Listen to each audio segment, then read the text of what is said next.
بہت دفعہ ہماری اپنی یہ غلطیاں موجود ہوتی ہیں کہ ہم اپنے آپ کو ڈسپلن نہیں کرتے، لیکن ہم کلام کا ڈسپلن شروع کر دیتے ہیں۔ میں اس کی سادہ مثالیں دو آپ کے ساتھ رکھتا ہوں۔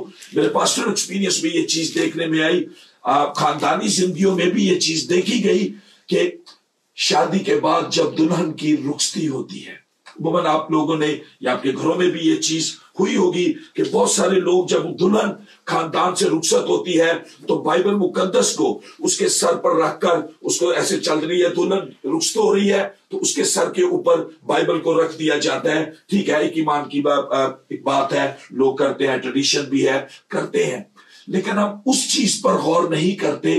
اور یہ میرے پاسٹر ایکسپیرینس میں یہ چیز رہی کہ بہت دفعہ یہ چیز ہوئی کہ جب بارات آتی ہے، ہمارے پاس بہت ٹائم ہوتا ہے۔ یہ بہت دفعہ میں یہ مثال یوز کرتا ہوں، اور میں پھر وداؤٹ اینی جھجک میں یہ ضرور کہنا چاہوں گا کہ جب نکاح کی رسم آتی ہے اور اس وقت وہ لوگ جو خاندان کے بڑے ہوتے ہیں، جن کی ذمہ داری ہے، جنہوں نے لڑکی اور لڑکے کو اس پاک عہد میں خدا کے خادم کے ساتھ خدا کی حضوری کو محسوس کرتے ہوئے باندھنا ہوتا ہے، خادم پہ پاسٹر پہ سب سے زیادہ پریشر یہی ہوتا ہے، پادری صاحب 2 منٹ والا نکاح کرو، ٹائم کو نہیں جو ساڑھے کو، مطلب اس طرح کی چیز کہ وہ جو ایک مقدس فریضہ ہے ہم نے بائبل کے لیے، جو جہاں پہ دلہا اور دلہن کے ہاتھ بائبل مقدس پہ خدا کے کلام پہ رکھ کے کرنا ہوتا ہے، وہاں ہمارے پاس وقت نہیں ہوتا، ہم وہ امپورٹنس خدا کے کلام کو نہیں دیتے، اسی لیے خدا کا کلام ہماری زندگیوں میں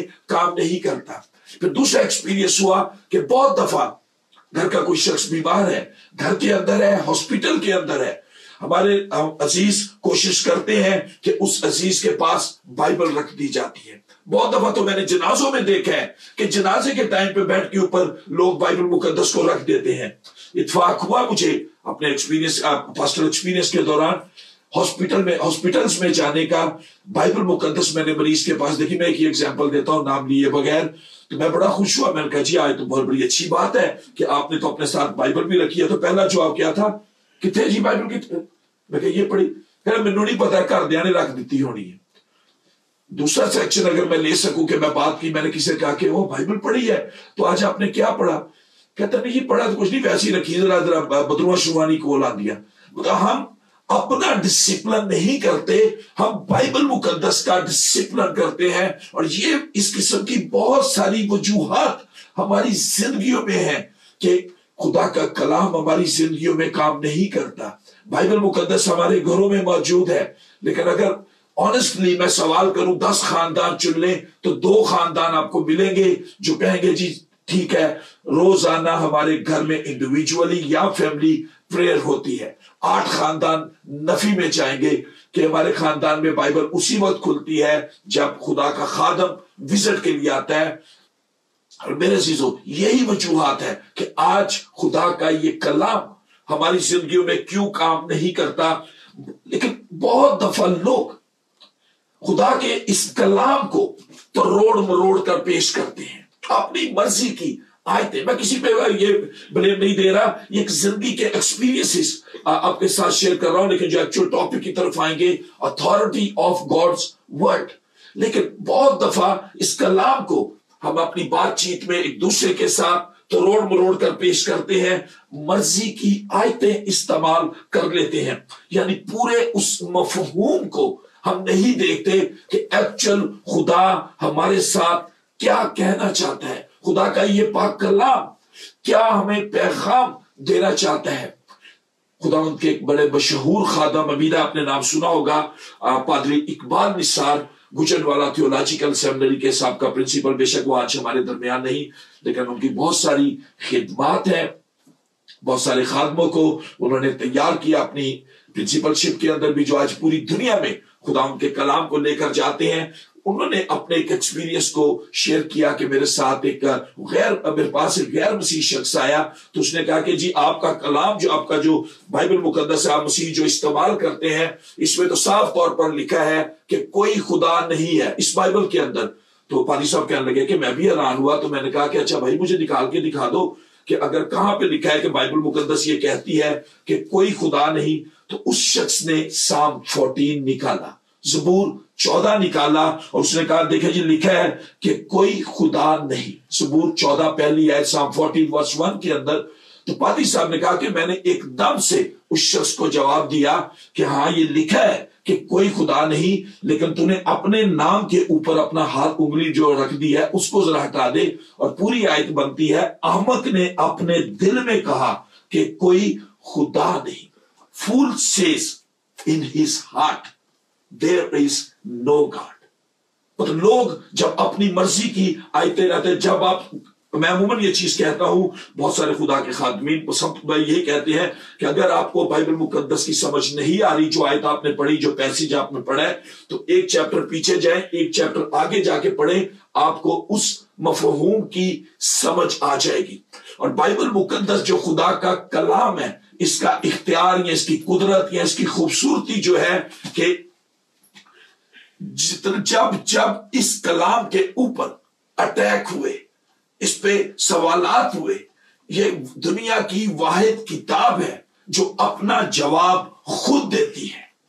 کہ اگر آپ کو کسی چیز کی سمجھ نہیں تو یہ کلام واضح طور پر ہمیں سکھاتا ہے کہ جواب دیتا ہے. لیکن یہ کلام میرے عزیزو ہماری زندگیوں میں اس وقت مؤثر ہوتا ہے جب ہمارے اندر ایمان اور یقین کا دریا بہنے لگے. یہ کلام اس وقت ہماری زندگیوں میں مؤثر ہوگا جب ہمارے اندر ایمان کی مضبوطی ہوگی، جب ہمارا یقین اس کلام پر ہوگا تو یہ کلام ہماری زندگیوں میں مؤثر ہوگا. اور رومن چیپٹر 10 کے اندر اگر ہم جاتے ہیں تو وہاں پر صاف طور پر لکھا ہے کہ ایمان سننے سے پیدا ہوتا ہے اور سننا مسیح کے کلام سے. خوبصورت آیت رومن چیپٹر 10 ورس 17 کے اندر یہ لکھا ہے کہ ایمان سننے سے پیدا ہوتا ہے اور سننا مسیح کے کلام سے. لیکن اگر میں آپ کی توجہ بائبل مقدس کی پہلی کتاب دا بک آف جینیسس کی طرف لے کر چلوں تو وہاں پر اگر ہم اس کا پہلا باب اور پہلی 2 آیات پڑھیں، دا بک آف جینیسس پیدائش کی کتاب، اس کا پہلا باب اور اس کی پہلی 2 آیات پڑھیں تو وہاں پر لکھا ہے خدا نے ابتدا میں زمین اور آسمان کو پیدا کیا اور زمین ویران اور سنسان تھی اور گہراؤں کے اوپر اندھیرا تھا اور خدا کی روح پانی کی سطح پر جنبش کرتی تھی. تیسری آیت میں چلتے ہیں اور خدا نے کہا کہ روشنی ہو جا اور روشنی ہو گئی. خدا نے کہا، کرنا کچھ نہیں پڑا. خدا کی قدرت، اس کا اختیار ہم ابتدا میں ہی دیکھتے ہیں جب یہ دنیا بنائی گئی. The book of Genesis, the first chapter of the Bible, the first chapter of the book of Genesis, the first book of the Bible.